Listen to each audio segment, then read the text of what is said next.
Olá pessoal, tudo bem com vocês? Olá! Mais uma vez estamos aqui com essa série, mais uma meditação da série Mergulhando no Evangelho. Série maravilhosa, porque o Evangelho é maravilhoso, né? Parabéns para você que chegou até aqui. É um estudo muito importante, um investimento maravilhoso. É um dos maiores investimentos que a gente possa fazer e possa aprender, dar esse tempo, essa atenção à palavra de Deus, à palavra da verdade, a palavra viva, a que realmente nos mostra o caminho da verdade e da vida, né, Marcelo? É isso aí. Hoje, Lucas 17, não pudemos, na última quinta-feira, não conseguimos a tempo fazer a meditação e ao invés de gravarmos, esperamos, passou muito rápido para chegar na segunda-feira, né? Muito rápido. Então a gente segue aí atualmente as segundas e quintas. Nós fizemos um atendimento, né? Muito importante e acabou passando bastante do horário. Deixa eu ir compartilhando aqui no grupo, Compartilha, quem quiser participar. Sim. Aliás, se você está acompanhando a série e tem alguma dúvida ou tem dúvidas, se você precisa de um atendimento, quer tirar qualquer dúvida sobre o Evangelho, quer fazer perguntas para mim, para a Michele, quer conversar conosco, precisa entender algumas coisas, quer conversar, quer desabafar, ou de alguma forma, se você precisa da nossa ajuda, nos envie uma mensagem, tá bom? Nós temos realizado muitos atendimentos, né, Michele? E quase todos eles são longos e tá tudo bem, sem problemas. Pela misericórdia de Deus, Ele nos dá esse amor, né, paciência, e a gente gosta, não é nada pesado pra gente. Alguns atendimentos têm durado até quase 4 horas, e pra gente a gente termina assim, sim, toma, são 4 horas, né, é bastante tempo, mas quando termina é uma alegria, uma realização, uma satisfação, é uma coisa assim maravilhosa que a gente sente de saber que a pessoa ouviu o Evangelho, foi ali explicado, foi ensinado, foi tirado dúvidas, foi dada uma orientação de acordo com o Evangelho genuíno. Claro que depende da pessoa, colocar em prática, enfim, mas a gente se sente realmente muito grato e muito feliz. É um prazer, você não vai nos incomodar, nem diga isso, olha, desculpa incomodar, não é incômodo nenhum, é um prazer para mim e para Michele também, tá bom? E a cada mensagem, a cada meditação, o papel da palavra é nos limpar, nos preparar para a obra do Espírito Santo, para tudo aquilo que Ele tem disponibilizado para nos dar, para nos revelar. Então, conforme nós vamos mergulhando na palavra do Evangelho, da Nova Aliança, ela vai nos limpando, vai preparando o nosso interior e a gente está preparado para receber a presença de Deus, né? Que é a palavra que nos limpa. E quando a gente tem essa dedicação, quando a gente tem esse interesse, né? A gente de fato se torna um discípulo de Jesus, né? Esse digamos assim, o requisito, né? Esse querer, essa sede, essa entrega para que o Espírito Santo faça essa obra em nós, né? Em cada um de nós. Então vamos lá, Lucas capítulo 17, versículo 1, Michele começa a leitura. Vamos mergulhar e nadar no Evangelho. Vamos lá. Diz assim, ensino sobre perdão e fé. Jesus disse a seus discípulos, sempre haverá o que leve as pessoas a cair em pecado, mas que aflição espera quem causa a tentação? Seria melhor ser lançado no mar com uma pedra de moinho amarrado ao pescoço, que fazer um destes pequeninos pecar.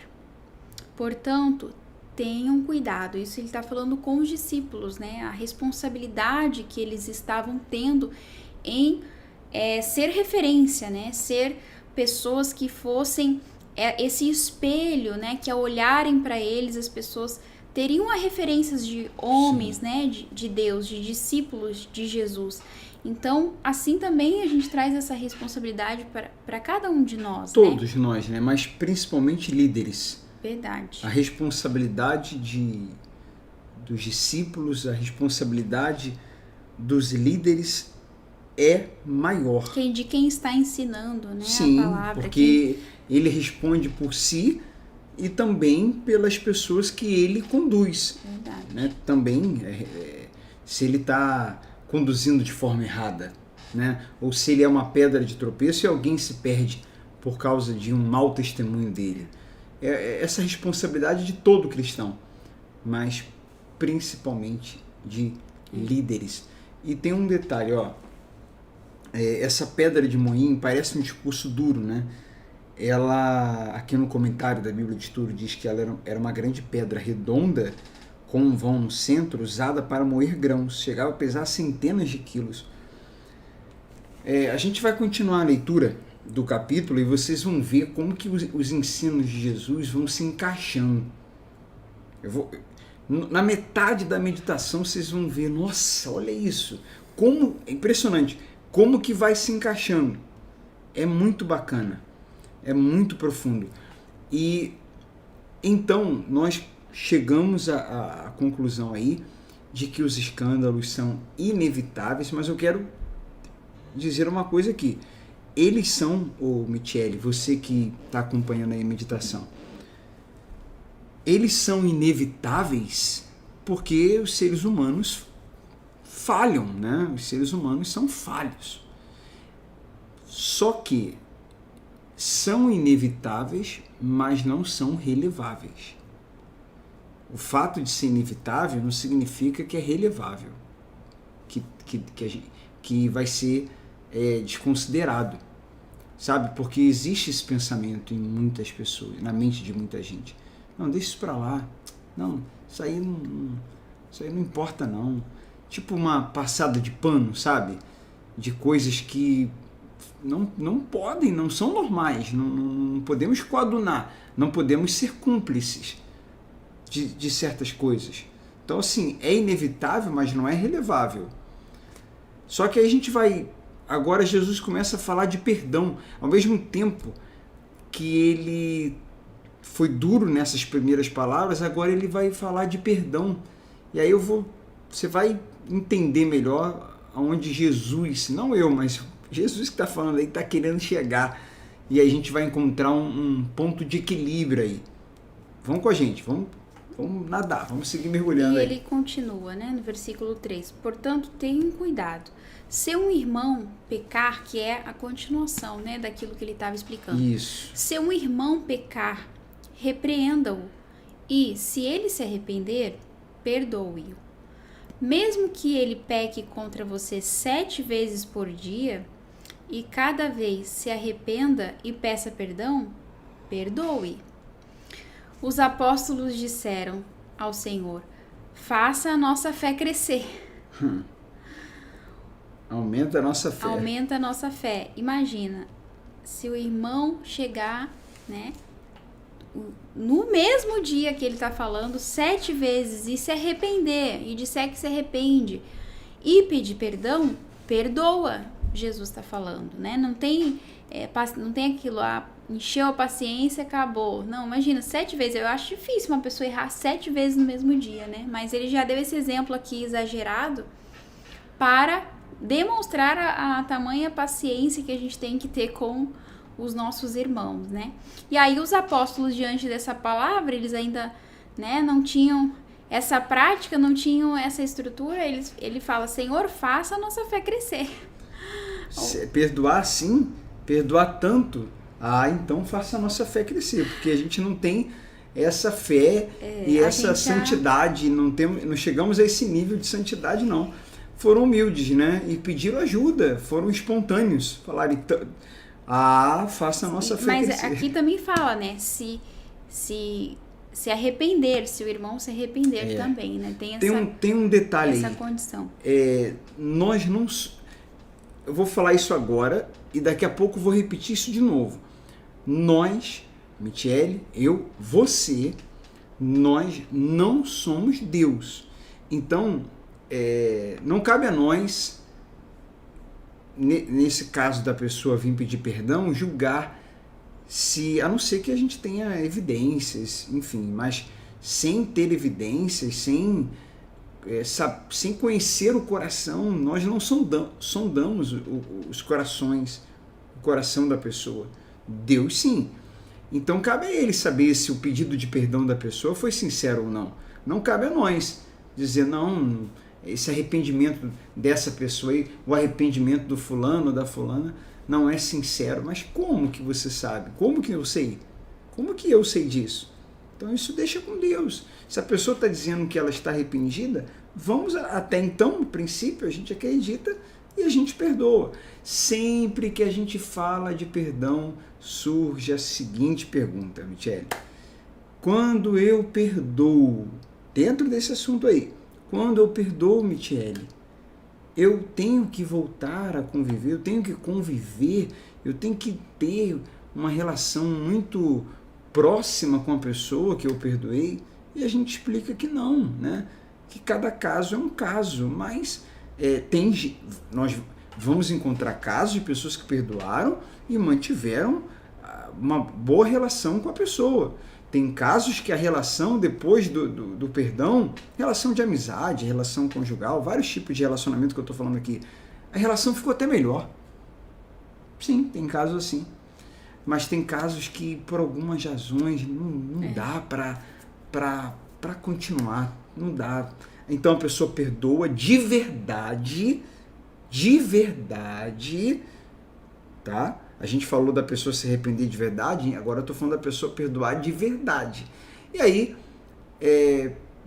coração limpo, de verdade, leve, ela dá uma afastada e segue, porque por algumas razões, como eu disse, cada caso é um caso, a melhor coisa é dar uma afastadazinha. Mas sem amar, nós devemos amar a todos, né? Amar é independente de gostar. Gostar é quando a pessoa tem os mesmos gostos, né? Que a gente tem afinidade, tem os mesmos gostos, tem os mesmos valores.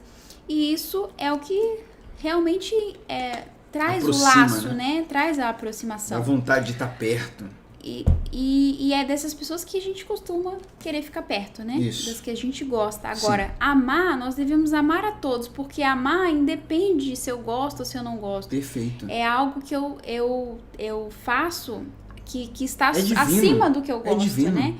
Então eu trato bem, eu respeito, né, se eu puder ajudar, eu ajudo, mas não tenho obrigação de conviver com uma pessoa que não coaduna, né, com os mesmos princípios, com os mesmos valores. Acho que ficou claro isso aí, né? Acho que ficou claro. Tem um comentário aí. Essa explicação sobre o perdão vai me ajudar também em meus atendimentos, pois alguns clientes me perguntam sobre o perdão. Tenho clientes, quem está escrevendo é uma terapeuta, né? Tenho clientes que sofreram abuso sexual na infância por parentes. É uma realidade muito difícil, né, Patrícia, de muito conviver difícil. Com uma pessoa que agrediu, só né, Deus. Que violentou. Só Deus. Então, a orientação Deus. Nesse caso é que a gente libere o perdão, que a gente ressignifique, que a gente entenda que a pessoa tá doente, né, tá ferida de alguma certa forma, ela tem algum transtorno psicológico, né, emocional, espiritual, que fez ela agir daquela forma, mas eu preciso liberar, né, esse perdão por conta desse entendimento, né, porque partindo desse entendimento que essa pessoa tem distúrbios, que ela é doente, que ela é uma pessoa vítima, né, até de uma ferida. Negatividade, enfim, então eu tenho misericórdia dela. Agora, não precisamos conviver com pessoas que não se consertaram, né, digamos assim, do seu erro, não se arrependeram. Então, a melhor atitude que a gente deve tomar é se distanciar dessas pessoas mesmo, né? se não se arrependeu, é perdoar, amar com o amor de Deus, mas se distanciar. E se arrependeu, aí, como nós falamos, cada caso é um caso, precisa se ouvir, se entender e ver. É uma questão também de fé, por isso que os discípulos disseram, aumenta a nossa fé. Porque essa fé que Jesus está falando aqui, ele vai dizer no versículo 6, se tiverem fé, ainda que tão pequena quanto um grão de mostarda, poderiam dizer a essa amoreira, arranque-se e plante-se no mar, e ela lhes obedeceria. Quando um servo chega do campo depois de arar ou cuidar das ovelhas, o Senhor lhe diz, venha logo para a mesa comer conosco. Não, ele diz, prepare-me a refeição, apronta-te e sirva-me enquanto como e bebo. Você pode comer depois. E acaso o Senhor agradece o servo por fazer o que foi lhe ordenado? Da mesma forma como vocês obedecem, devem dizer, somos servos inúteis, apenas cumprimos o nosso dever. Vou deixar a Michele falar um pouquinho sobre essa parte do servo inútil, mas deixa eu só concluir essa parte aqui da fé. Essa fé que os discípulos falaram, aumenta a nossa fé, é a fé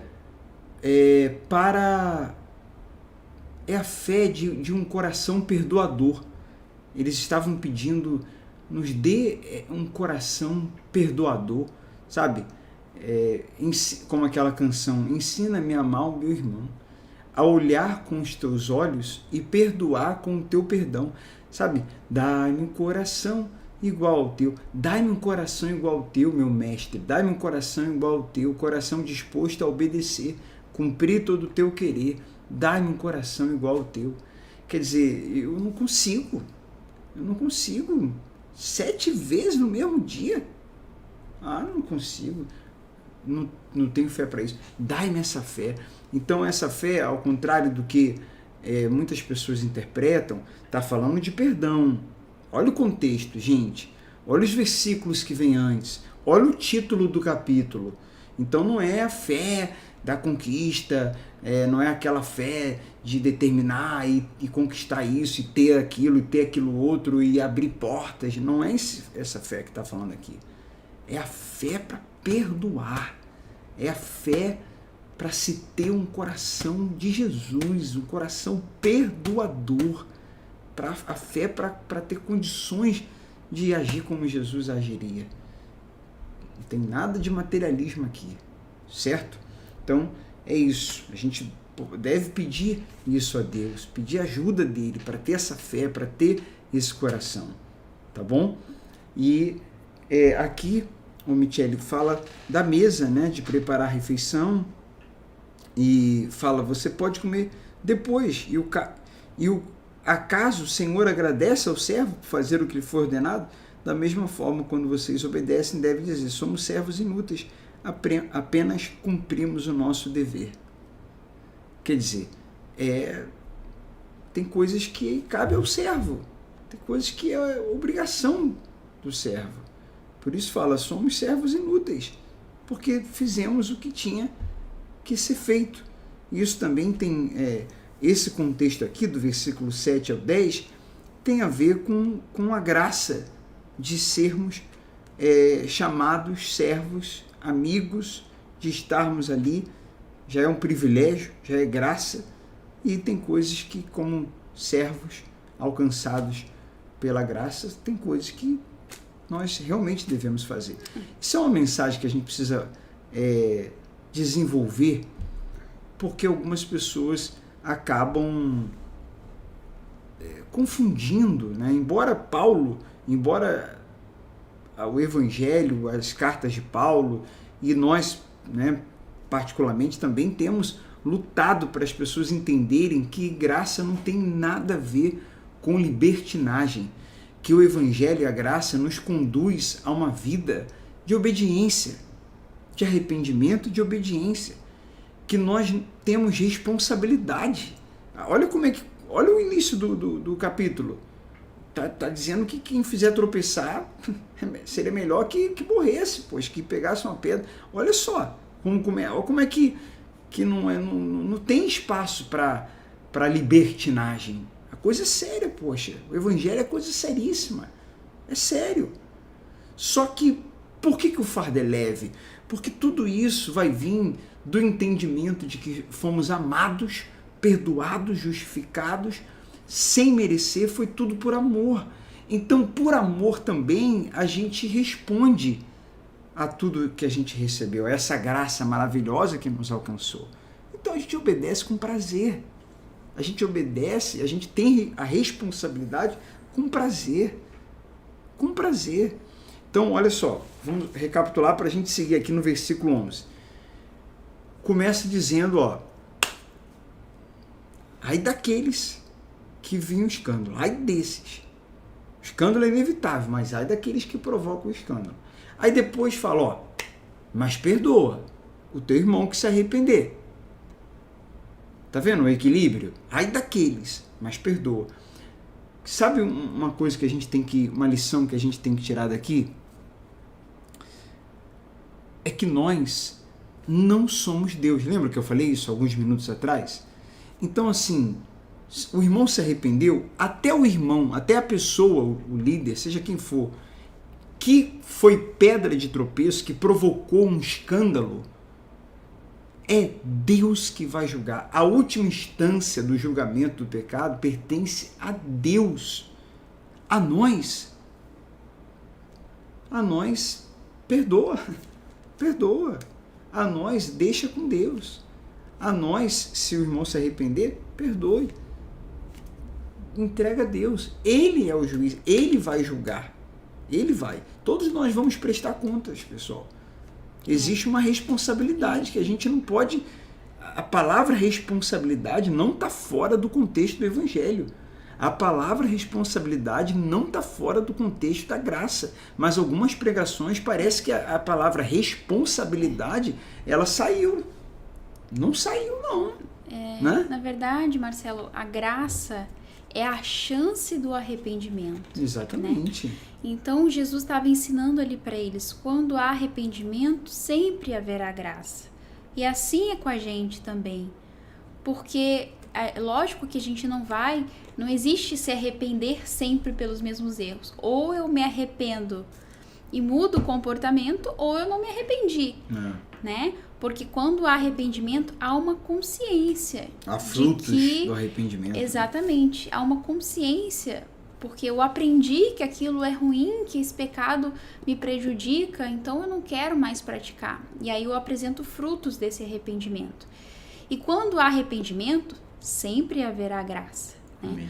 E a graça, ela se manifesta para os arrependidos. Né? Agora, quando não há arrependimento, quando endurecemos o nosso coração, quando achamos que estamos certos, né, no nosso pecado, no nosso orgulho, na nossa vaidade, nos nossos achismos, a graça, ela não nos alcança, porque não houve esse arrependimento. Não houve espaço, né? Exato, não houve espaço, exatamente. Mas quando há arrependimento, há um coração quebrantado, ele fala, sempre haverá graça. E assim a gente deve tratar também o nosso próximo, né? Amém. Então, versículo 11. Vamos lá. Agora fala da cura dos 10 leprosos. Pode ler. Dirigindo-se a Jerusalém, Jesus chegou à fronteira entre a Galileia e Samaria. Ao entrar num povoado, dali 10 leprosos, mantendo certa distância, clamaram: Jesus, mestre, tenha misericórdia de nós. Ele olhou para eles e disse: vão e apresentem-se aos sacerdotes. Enquanto eles iam... Essa distância aí é porque ninguém se aproximava dos leprosos. Ninguém. Estudos até dizem que quando alguém estava de longe, já chegando perto de um leproso, ele teria que gritar assim: impuro! Impuro! A pessoa, opa, é um leproso que está ali. Então não chega perto. Não chega perto. Era uma coisa assim muito, muito, muito forte mesmo. Então de longe, por isso fala aí, de longe, eles foram até Jesus e Jesus ele manifestou o poder e a compaixão. Poder e compaixão. aqui nessa passagem a gente vê o poder, né, que curou milagrosamente, milagre, poder. Jesus é poderoso, pessoal. Jesus é poderoso, pessoal. E Jesus é cheio de compaixão. Aí a gente vê isso em toda a parte do Evangelho. Como que ele é cheio de compaixão. Então ele manifestou o poder e compaixão e curou os 10. Vamos seguir lendo aí. E o detalhe, né? Ele olhou e para eles e disse: vão, apresentem-se ao sacerdote. E enquanto eles iam, foram curados da lepra. Né? Interessante que nesse caso, eles foram, obedeceram a Jesus, né? Seguiram o caminho que ele tinha ordenado e no meio do caminho houve a cura. Né? Então tem situações milagres, né, que acontecem quando a gente está na caminhada com Jesus, né? A gente obedece a ele primeiramente e, né, ele não faz ali o milagre na hora, mas, né, eles foram tem milagre que é na hora, mas tem milagre que é no caminho da obediência. Eu não sei se vocês acompanham essa meditação anotando, pessoal, mas é importante até para reler depois. Se você quiser anotar isso aí, tem milagre que é na hora e tem milagre que é no caminho da obediência, no meio da obediência. Enquanto você obedece, não aconteceu nada, mas uma hora acontece. Então, Jesus deu uma ordem, eles seguiram, eles ainda estavam, né? Lê de novo esse versículo aí. Eles ainda leprosos. E você chegou a explicar do sacerdote o porquê? Ainda não. Cadê a parte que fala que eles estavam Versículo leprosos? 14. Enquanto Jesus olhou e disse: vão, apresentem-se aos sacerdotes. E enquanto eles iam, foram curados da lepra. O caminho. Aí, um deles, ao ver-se curado, voltou a Jesus louvando a Deus em alta voz. Detalhe que, por que Jesus mandou eles irem aos sacerdotes, né? Sim. Ao sacerdote. Porque naquela época era o sacerdote que dava a avaliação, que dava a liberação, digamos assim. Dava o diagnóstico. O diagnóstico que ele estava apto, né, a voltar ao convívio social, porque os leprosos ficavam em áreas restritas, né, isolados das aldeias, da sociedade, por conta da doença que era contagiosa. Então, quando havia a cura, né, então era o sacerdote que dava a constatação e a liberação para eles voltarem ao convívio social. E aí um deles, ao ver-se curado, voltou a Jesus louvando a Deus em alta voz. Lançou-se aos pés, agradecendo-lhe pelo que havia feito. E detalhe, este homem era samaritano. Que a gente já explicou aqui, que o Evangelho explica que não se dava com os judeus. Os judeus odiavam os samaritanos, literalmente. Samaritano voltou, se prostrou. É como se... aí a gente medita sobre gratidão, né? Gratidão. E medita sobre a maneira como se vê Jesus. Esse é um assunto que eu gosto, hein? Esse é um assunto do Evangelho. Esse assunto é um dos principais de todo o Evangelho. É como você vê Jesus, né? Como que a gente enxerga Jesus. É como se aqueles 9... tivesse enxergado como um curandeiro, ou alguém que cura, ou alguém poderoso. E esse que voltou e se prostrou, e era samaritano, esse que, além de curado, foi salvo. Esse viu Jesus como Salvador. Esse é como se ele tivesse pensado assim, pera lá, os outros 9, vamos... caramba, aqui ó, tem lepra nenhuma, que isso, que milagre, vamos em frente, vamos curtir a vida, vamos seguir a nossa vida, vamos fazer as coisas que a gente não podia fazer, vamos aproveitar, foi muito tempo perdido. Aí calma aí, para. E aquele homem que me curou? E aquele... Não, aquilo ali deve ser o Messias, cara. Exerceu a gratidão. Nossa, aquele lá, olha só, tô curado, tô liberto, tô purificado. Eu preciso conhecê-lo, preciso saber quem ele é. Ele não é só uma pessoa que cura, aquele homem ali tem algo a mais, tem mais. Eu preciso saber dele, eu quero ele, quero estar na presença dele, não só a cura, não só o que ele tem para dar, ele tem mais. E ele foi lá, se prostrou. Se prostrou. Aí diz 17, né? Não curei os 10 homens? Onde estão os outros 9? Ninguém voltou para dar glórias a Deus, exceto este estrangeiro? Porque os judeus, né, eles já tinham o hábito de orar, de jejuar, de fazer os rituais. Então, pode ser que eles tenham pensado, não, foi por causa, né, da minha religião que eu fui curado, né?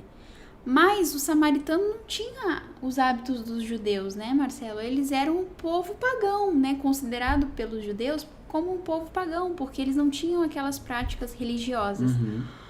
Mas justamente por ele não se achar merecedor, ele foi tão grato, né? Talvez os outros se acharam merecedores daquela cura, né? E por isso não voltaram. E disse ao homem, né? Levante-se e vá. Sua fé o curou. Então, a importância da gente estar sempre nesse estado de graça mesmo, de condição diante de Deus, de que a gente não merece, diante de todas as graças que nós recebemos, né? A gente não é merecedor, ainda que a gente busque, que a gente ore, que a gente, né, faça as nossas práticas espirituais, né? Mas, apesar de tudo isso, né, nós somos abençoados pela graça de Deus. Por meio da fé. Sim, eu anoto no meu caderno de estudo do Evangelho. Parabéns, é isso aí. É excelente aluna, né? Seguindo aí. Versículo... A vinda do reino. 22. Versículo 20. 20. Certo dia, os fariseus perguntaram a Jesus: quando virá o reino de Deus? Jesus respondeu: o reino de Deus não é detectado por sinais visíveis. Não se poderá dizer, está aqui ou está ali, pois o reino de Deus já está entre vós. Antes de continuar o 22, o reino de Deus não é um local. O reino de Deus é um tempo. O reino de Deus é um tempo e também tem a ver com uma pessoa. Pensa nisso, reino de Deus, tempo e pessoa. Se Jesus estava ali, o próprio Deus estava entre eles, então o reino de Deus já estava ali. Ele disse, o reino de Deus já está entre vocês. Em outras passagens ele fala, né, é chegado até vós o reino de Deus, né? Entende, então gente? Jesus estava ali explanando o reino de Deus, né? A nova era. É sobre um reino e um rei. Se o rei estava ali, o reino já estava também. Ele estava ali estabelecendo o seu reino. A questão é que Jesus vai para a cruz, morre, ressuscita, vai aos céus, derrama o Espírito Santo. Ok? Certo? E ele voltará. Então, ali nós teremos o reino na sua plenitude. Ali nós teremos a obra completa, a plenitude do reino. Mas o fato da gente um dia viver a plenitude, a totalidade do reino, não significa que a gente não esteja já vivendo o reino. O reino está entre nós, em nós. Por isso que a gente deve aprofundar nossa consciência no Evangelho para que, de fato, o reino de Deus habite dentro de nós. E a gente comece a enxergar com a ótica do reino, viver a cultura do reino e levar... Um estilo de vida do reino. Que as pessoas que convivam com nós vejam essa diferença, que a gente vive de um estilo de vida diferente do estilo de vida do mundo, né? Que é um estilo de vida... de competição, de ganância, de inveja, de traição, enfim, de toda espécie de coisas, né? Porque o mundo, né, Marcelo, é importante a gente sempre estar frisando isso. O mundo não é um lugar físico, né? Também. O mundo é um espírito, o espírito do mundo, né? Daquilo que se opõe a Deus, à vontade de Deus, ao reino de Deus. Né? Independente a de lugar. cultura do reino de Deus, independente do lugar, porque o mundo em si, o planeta Terra foi criado por Deus, né? Os mares, os campos, os animais, os seres humanos. Se for por essa ótica de espaço geográfico, o mundo é de Deus. O mundo é de Deus. Só que o mundo que a Bíblia fala, como você falou, é um estado espiritual. É uma cultura, né? Uma que não é a cultura corrompida. do reino de Deus, é a cultura corrompida, exatamente. Então, esse termo mundo, quando Jesus fala, o meu reino não é deste mundo, que não é segundo a visão, segundo a ótica, segundo a perspectiva desse mundo. Né? É muito bom falar isso. O princípio do meu reino é diferente. Sempre bom falar. Então a gente vive aqui nesse mundo já com a cosmovisão, com a cultura do reino de Deus. Obviamente que não com o corpo ainda glorificado, não como Deus habitando, né, entre nós, porque hoje ele habita dentro de nós em espírito e em verdade, mas no futuro ele vai vir na sua plenitude, vai restaurar todas as coisas e não haverá mais morte, mais dor, mais choro, nem nada. Então a gente aqui ainda nesse mundo, a gente vive aflições, a gente vive doenças, a gente vive problemas, a gente vive tribulações, dificuldades, né? A gente ainda está à mercê dos sofrimentos aqui desse mundo, porém, a gente já vive com a ótica do reino de Deus, então a gente já está, né, digamos assim, o reino de Deus já habita dentro de nós, e é isso que a gente tem que propagar, enquanto estivermos aqui, propagarmos esse reino e anunciarmos esse reino até a consumação dos séculos, né?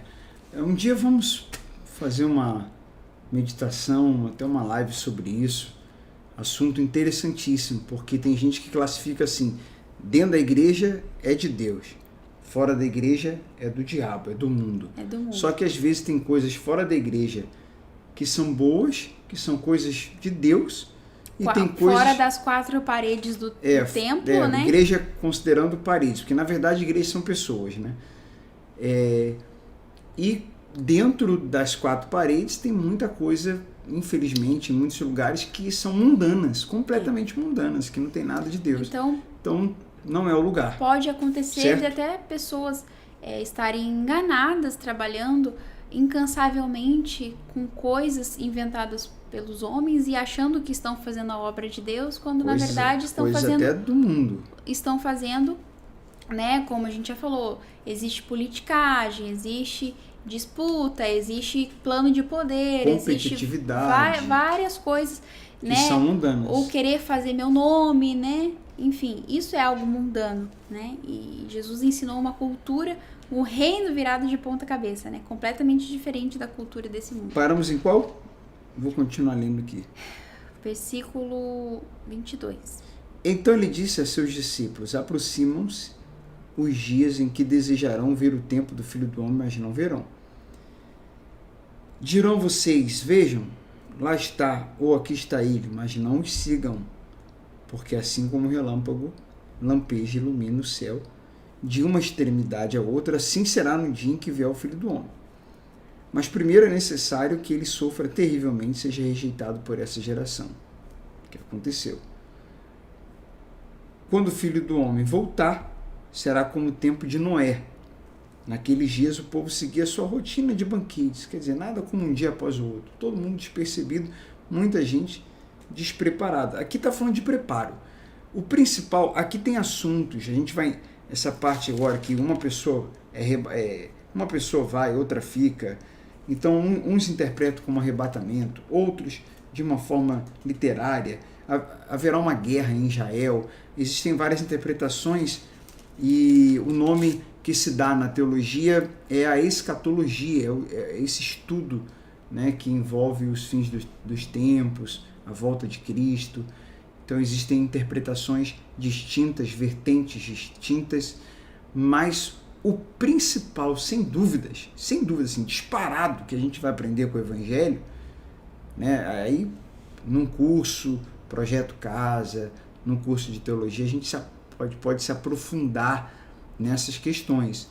Mas o que a gente vai aprender aqui com o Evangelho é o principal, está acima de qualquer ensinamento teológico, é estar preparado. Estar preparado. Estar preparado. É viver, igual o Michele falou, é viver um estilo de vida cristão no qual, se Jesus volta agora, amém. Se volta daqui a um tempo, amém. Se volta daqui a muito tempo, amém também. Amém também. Se é antes da tribulação, estou preparado. Pela misericórdia, estou ali com ele, estou apegado a ele, pela graça dele, estou salvo por meio da fé. Antes, estou salvo. Durante, estou salvo. Depois, estou salvo também. Então, assim, eu estou ali com Jesus, né? Isso é o mais importante. Agora, depois disso, vão vir alguns estudos e interpretações distintas. Aqui no versículo 28 diz assim... Naquele tempo, né, na volta de Jesus, no versículo 28. E o mundo será como no tempo de Ló. O povo se ocupava de seus afazeres diários, comendo e bebendo, comprando, vendendo, cultivando, construindo, até o dia que Ló deixou Sodoma. Então, fogo e enxofre ardente caíram do céu e destruíram a todos. Sim, tudo será como foi até o dia em que o Filho do Homem for revelado. Nesse dia, quem estiver na parte de cima da casa, não desça para pegar suas coisas. Quem estiver no campo, não volte para casa. Lembre-se do que aconteceu à esposa de Ló. Quem se apegar à própria vida, isso aqui que é o principal. 33. Quem se apegar à própria vida, a perderá. Quem abrir mão de sua vida, a salvará. Por Cristo, né? Abrir mão por Cristo e ser salvo por Ele. Naquela noite, 2 pessoas estarão dormindo na mesma cama, uma será levada e a outra deixada, 2 mulheres estarão moendo cereal no moinho, e uma será levada e a outra deixada, 2 homens estarão trabalhando juntos no campo, um será levado e o outro deixado. Senhor, onde isso acontecerá? Perguntou os discípulos. Jesus respondeu, onde tiver o cadáver, ali se ajuntarão os abutres. Pode falar. E quando ele fala aqui, né, Marcelo, que o povo se ocupava dos seus afazeres diários, comendo e bebendo, comprando e vendendo, cultivando e construindo, tem algum problema nisso? Não tem, né, gente? A gente vai continuar a vida. O problema é que ele estava falando assim, as pessoas só se ocupavam com isso e se esqueceram, né, de se preparar para a vida de Jesus, né, como falou, e também de anunciar o reino, né, porque quando a gente entende essa missão, né, a gente anuncia também para outras pessoas, a gente vive isso, olha, Jesus vai voltar. A gente vive em função disso, na verdade, né, a gente trabalha, mas a nossa vida vive em função, né, disso o tempo todo, porque a gente está aqui em missão, a gente está trabalhando, mas a gente está em missão, a gente está cuidando da família, mas está cuidando de uma missão, a gente está preparando os filhos, mas preparando eles para as próximas gerações que haverão por vir, né? E aí o problema está em quando as pessoas fazem planos, trabalham e constroem a sua vida só para aqui, né? Sendo que o principal é a eternidade, né? É isso aí. É isso que está falando. Deus abençoe vocês muito, muito. Conserve a sede e a fome pela palavra, pelo evangelho, pela presença dele, e aumente em nossos corações essa sede, essa fome, que vem do amor por ele. E o amor vem do entendimento do evangelho, de aprofundar a consciência no evangelho e na graça do Senhor Jesus. Deus abençoe vocês. Deus abençoe a todos que estiveram conosco. Curta aí, né? Até agora Se te ajudou, até a próxima. Deixa um comentário depois, né? Vai ficar salvo. Aí depois que tiver ali salvo, deixa um comentário, compartilhe, convide uma pessoa. Eu peço a Deus que te mostre uma pessoa que você hoje ainda ou amanhã você possa pensar e vir forte, coisa do Espírito Santo mesmo, na sua mente, alguém para você ligar, chamar para uma conversa, falar, amiga, um amigo, falar do evangelho, da importância do evangelho, falar que tem um casal, né, que está lendo capítulo por capítulo do evangelho, e que Deus te use para que essa pessoa possa vir também mergulhar junto com a gente, tá bom? Quer falar alguma coisa? Então é isso. Um grande abraço. Até a próxima meditação. Até.